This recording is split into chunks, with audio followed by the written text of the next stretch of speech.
श्री राधा कृष्णाभ्यां नमः। ओम गंगणपतये नमः। हरि ओम तत्सत। ओम नमो भगवते वासुदेवाय। श्रीमद्भागवत महापुराण। कृष्णं नारायणं वन्दे कृष्णं वन्दे ब्रजप्रियं कृष्णं द्वैपायनं वन्दे कृष्णं वन्दे प्रथासुतम्। सम्मानित श्रोतागण, आज हम लोग तीसरे स्कंध के दूसरे अध्याय का पाठ करेंगे। यह अध्याय अपने पहले अध्याय से जुड़ा हुआ है।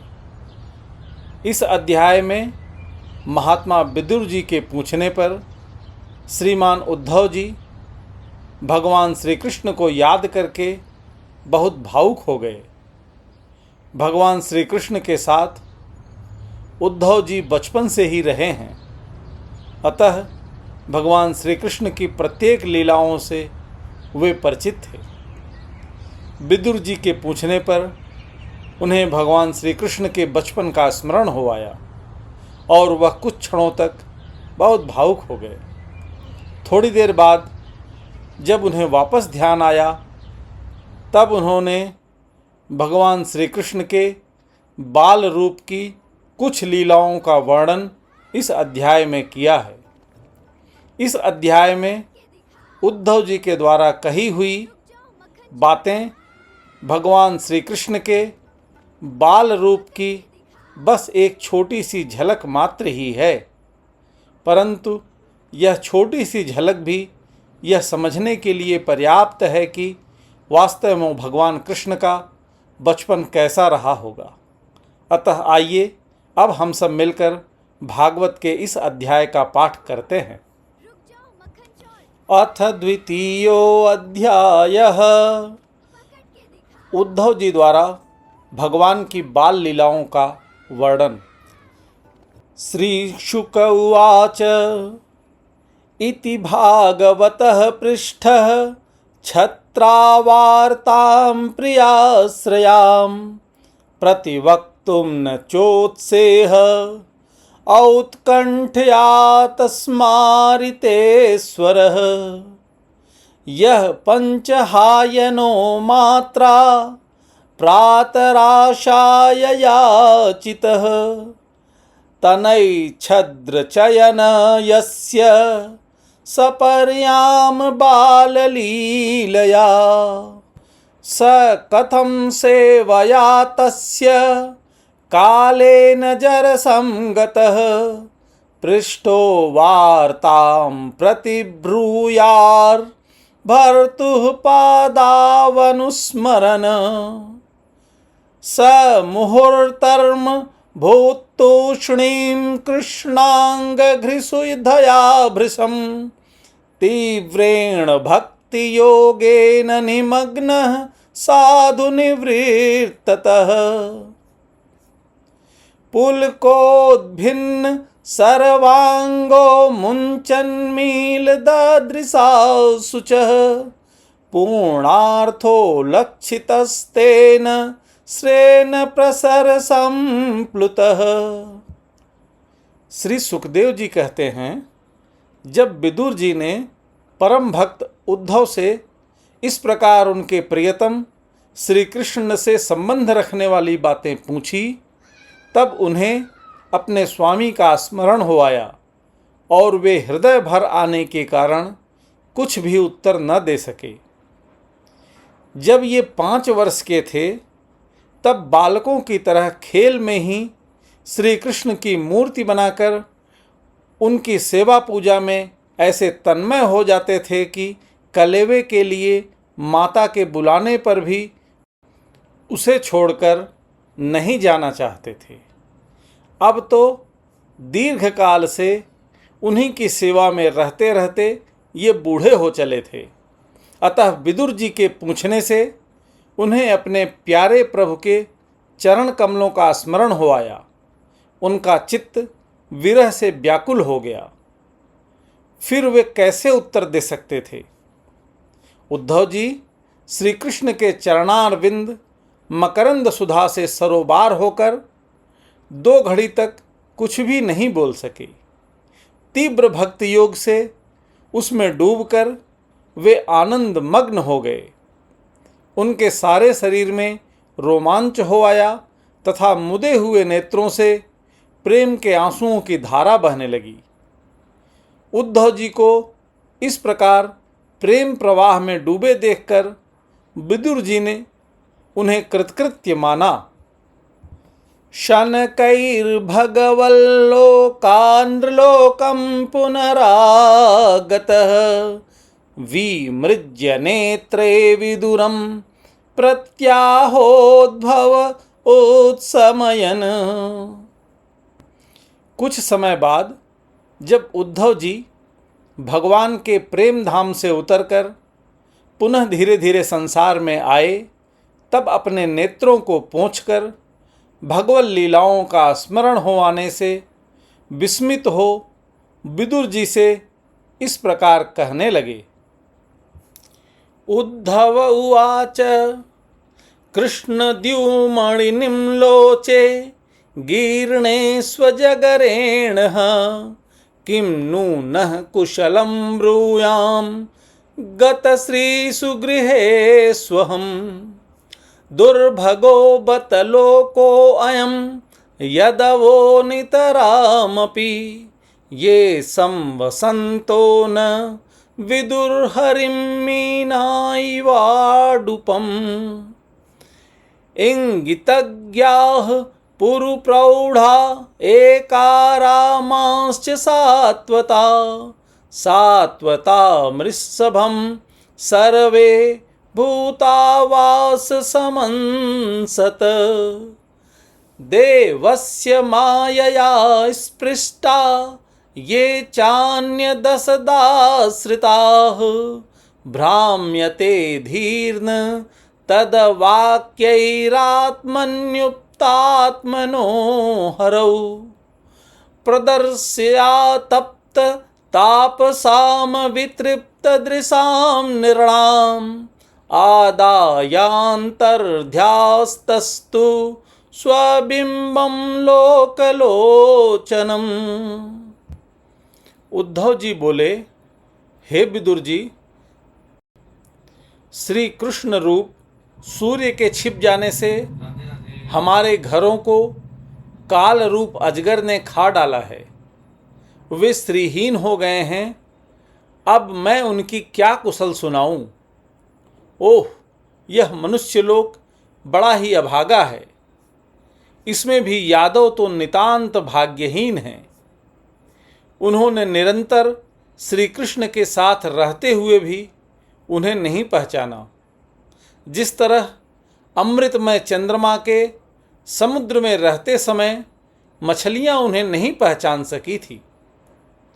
यादव लोग मन के भाव को ताड़ने वाले, बड़े समझदार और भगवान के साथ एक ही स्थान में रहकर क्रीड़ा करने वाले थे। तो भी उन सब ने समस्त विश्व के आश्रय सर्वांतर्यामी श्री कृष्ण को एक श्रेष्ठ यादव ही समझा। किंतु भगवान की माया से मोहित इन यादवों और इनके व्यर्थ का बैर ठानने वाले शिशुपाल आदि के अवहेलना और निंदा सूचक वाक्यों से भगवत प्राण महानुभावों की बुद्धि भ्रम में नहीं पड़ती थी। जिन्होंने कभी तप नहीं किया, उन लोगों को भी इतने दिनों तक दर्शन देकर अब उनकी दर्शन लालसा को तृप्त किए बिना ही वे भगवान श्री कृष्ण अपने त्रिभुवन मोहन श्री विग्रह को छिपाकर अंतर्ध्यान हो गए हैं और इस प्रकार उन्होंने मानो उनके नेत्रों को ही छीन लिया है। यन्मर्त्यलीलौपयिकं स्वयोग माया बलं दर्शयता गृहीतं विस्मापनं स्वस्य च सौभगर्धेः परं परं भूषणभूषणाङ्गम् यद्धर्मसूनोर्बत राजसूये निरीक्ष्य दृक्स्वत्वयनं त्रिलोकः कातस्यर्येण चाद्येह गतं विधातुर्रर्वाक्श्रितौ कौशलमित्यमन्यत। भगवान ने अपनी योग माया का प्रभाव दिखाने के लिए मानव लीलाओं के योग्य जो दिव्य श्री विग्रह प्रकट किया था, वह इतना सुंदर था कि उसे देखकर सारा जगत तो मोहित हो ही जाता था, वे स्वयं भी विस्मित हो जाते थे। सौभाग्य और सुंदरता की पराकाष्ठा थी उस रूप में। उससे आभूषण, अंगों के गहने भी विभूषित हो जाते थे। धर्मराज युधिष्ठिर के राजसूय यज्ञ में जब भगवान के उस नयनाभिराम रूप पर लोगों की दृष्टि पड़ी थी, तब त्रिलोकी ने यही माना था कि मानव सृष्टि की रचना में विधाता की जितनी चतुराई है, सब इसी रूप में पूरी हो गई है। यस्यानुराग प्लुत हास रास लीलावलोक प्रतिलब्धमानाः ब्रज स्त्रियो दिग्भिरनु प्रवृत्त धियो अवतस्थु किल कृत्य शेषाः स्वशान्तरूपैस्वितरैस्वरूपै रभ्य धर्माने सुनुकम्पितात्मा परावरेशो महदंसयुक्तो याजोऽपि जातो भगवान यथाग्निः। उनके प्रेम पूर्ण हास्य विनोद और लीलामय चितवन से सम्मानित होने पर ब्रज बालाओं की आँखें उन्हीं की ओर लग जाती थी और उनका चित्त भी ऐसा तल्लीन हो जाता था कि वे घर के काम धंधों को अधूरा ही छोड़कर जड़ पुतलियों की तरह खड़ी रह जाती थी। चराचर जगत और प्रकृति के स्वामी भगवान ने जब अपने शांत रूप महात्माओं को अपने ही घोर रूप असुरों से सताए जाते देखा, तब वे करुणा भाव से द्रवित हो गए और अजन्मा होने पर भी अपने अंश बलराम जी के साथ काष्ठ में अग्नि के समान प्रकट हुए। माम खेदयत्येतदजस्य जन्म विडम्बनं यद्ध सुदेव गेहे ब्रजे च वासो अरिभयादिव स्वयं पुराद व्यवात्सात् सीद्य अनन्तवीर्यः दुनोति चेतः स्मरतौ ममैतद यदाह पादावभिवन्द्य पित्रो ताताम्ब कंसा दुरुसंगकितानां प्रसीदतं नो कृत निष्कृतीनां को वा अमुष्यांग घृसरोजरेणुं विस्मर्तुमीशयित पुमान विजिग्रन यो विस्फुरद भ्रुविट पेन भूमेर भारं कृतान्तेन तिरश्चकार। अजन्मा होकर भी वसुदेव जी के यहाँ जन्म लेने की लीला करना, सबको अभय देने वाले होने पर भी मानो कंस के भय से ब्रज में जाकर छिप रहना और अनंत पराक्रमी होने पर भी काल यवन के सामने मथुरापुरी को छोड़कर भाग जाना, भगवान की ये लीलाएं याद आकर मुझे बेचैन कर डालती हैं। उन्होंने जो देवकी वसुदेव की चरण वंदना करके कहा था, हे पिताजी, हे माताजी, कंस का बड़ा भय रहने के कारण मुझसे आपकी कोई सेवा न बन सकी। आप मेरे इस अपराध पर ध्यान न देकर मुझ पर प्रसन्न हो। श्री कृष्ण की ये बातें जब याद आती हैं तब आज भी मेरा चित्त अत्यंत व्यथित हो जाता है। जिन्होंने काल रूप अपने भ्रुकुट विलास से ही पृथ्वी का सारा भार उतार दिया था, उन श्री कृष्ण के पाद्म पद्म पराग का सेवन करने वाला ऐसा कौन पुरुष है जो उसे भूल सके। दृष्टा भवदि भर्णनुराजसूये चैद्यस्य कृष्णं द्विषतोऽपि सिद्धिः यां योगिनः संस्पृहयन्ति सम्यग् योगेन कस्तद्विरहं सहेत। तथैव चान्ये नरलोकवीरा य आहवे कृष्णमुखारविन्दं नेत्रैः पिबन्तो नयनाभिरामं पार्थास्त्रपूताः पद्मापुरस्य। आप लोगों ने राजसूय यज्ञ में प्रत्यक्ष ही देखा था कि श्री कृष्ण से द्वेष करने वाले शिशुपाल को वह सिद्धि मिल गई जिसकी बड़े बड़े योगी भली भांति योग साधना करके स्पृहा करते रहते हैं। उनका विरह भला कौन सह सकता है। शिशुपाल के समान ही महाभारत युद्ध में जिन दूसरे योद्धाओं ने अपनी आँखों से भगवान श्री कृष्ण के नयनाभिराम मुख कमल का मकरंद पान करते हुए अर्जुन के बाणों से बिंधकर प्राण त्याग किया, वे पवित्र होकर सब के सब भगवान के परम धाम को प्राप्त हो गए। स्वयं त्वसाम्यातिशयस्त्रधीशः स्वराज्यलक्ष्म्याप्त समस्तकामः बलिं हरद्भिश्चिरलोकपालै किरीटकोटयेदित पादपीठः तत्तस्य कैर्यमलम्भृतान्नो विग्लापयत्यङ्गयदुग्रसेनं तिष्ठन्निषण्णं परमेष्टिधिष्णे न्यबोधयद्देव निधारयेति। अहो बकीयं स्तनकालकूटं जिह्वाशयापाय यदप्यसाध्वी लेभे गतिं धातृचितां ततोऽन्यं कं वा दयालुं शरणं व्रजेम। स्वयं भगवान श्री कृष्ण तीनों लोकों के अधीश्वर हैं। उनके समान भी कोई नहीं है, उनसे बढ़कर तो कौन होगा।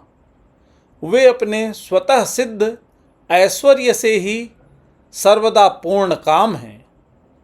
इंद्र आदि असंख्य लोकपालगण नाना प्रकार की भेंटें ला लाकर अपने अपने मुकुटों के अग्रभाग से उनके चरण रखने की चौकी को प्रणाम किया करते हैं।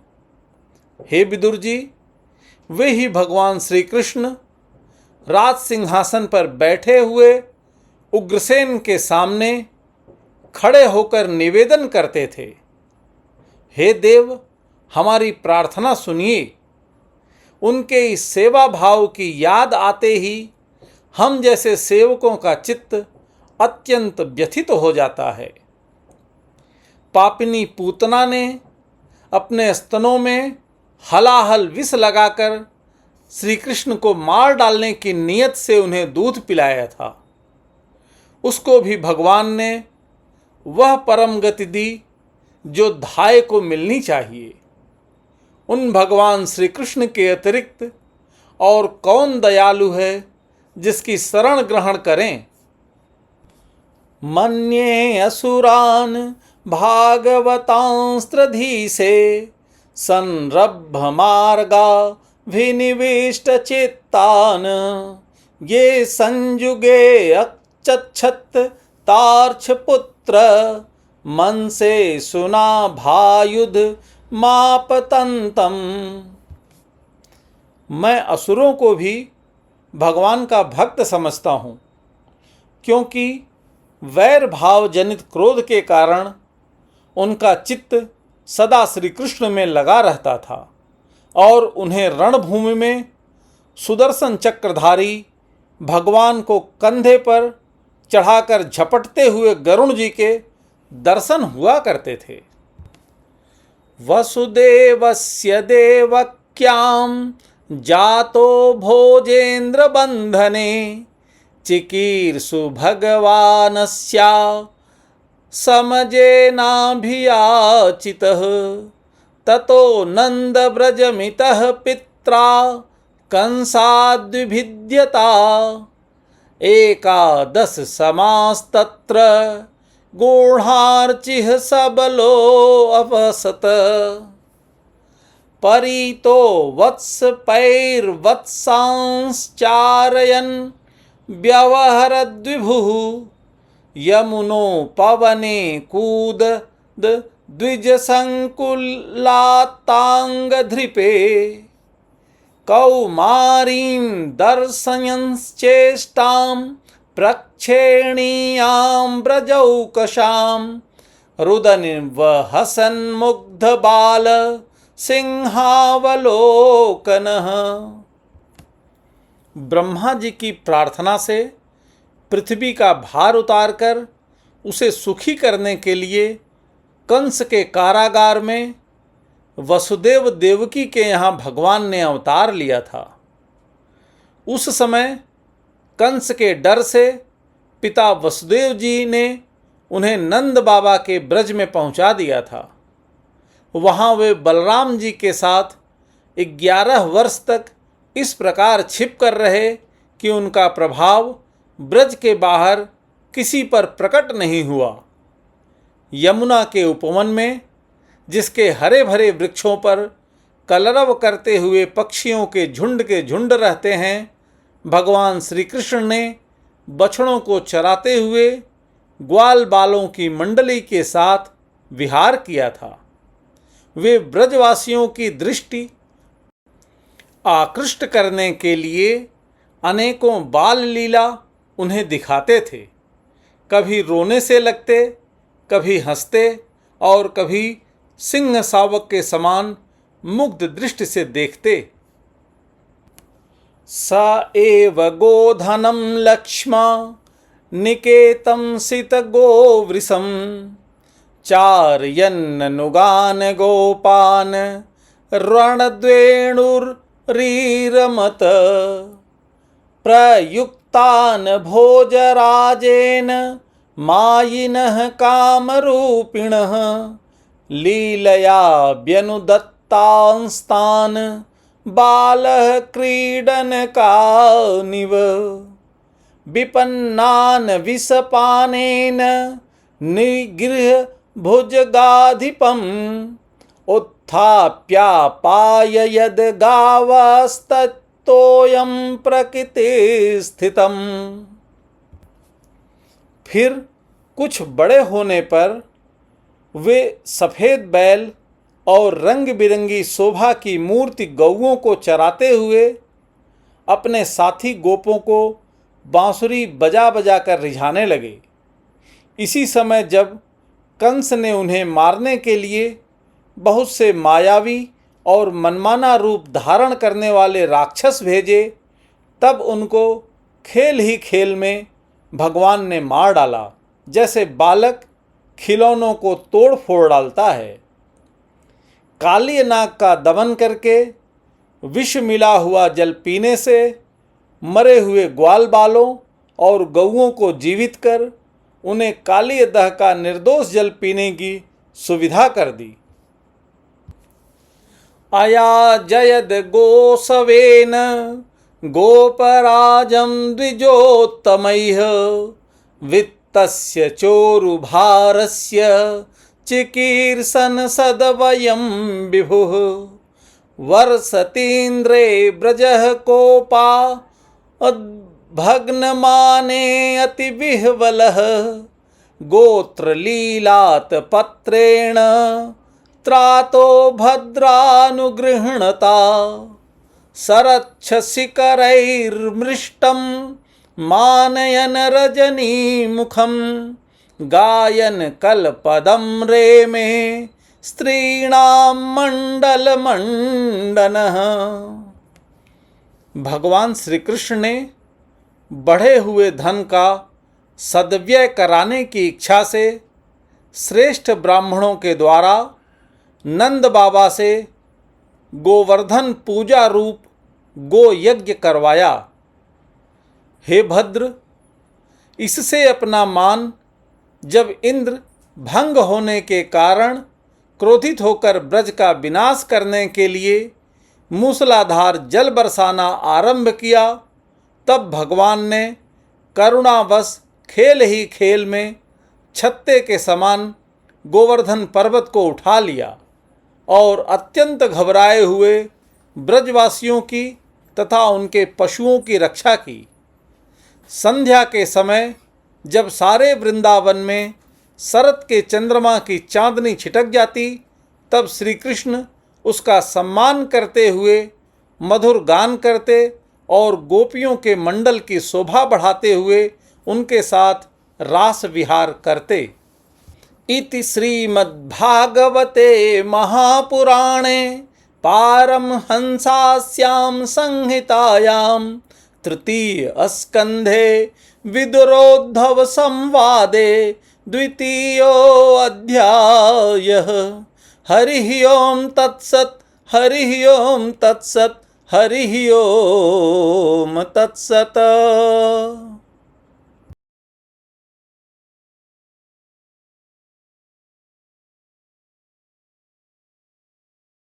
कृपया लाइक, शेयर और सब्सक्राइब करें।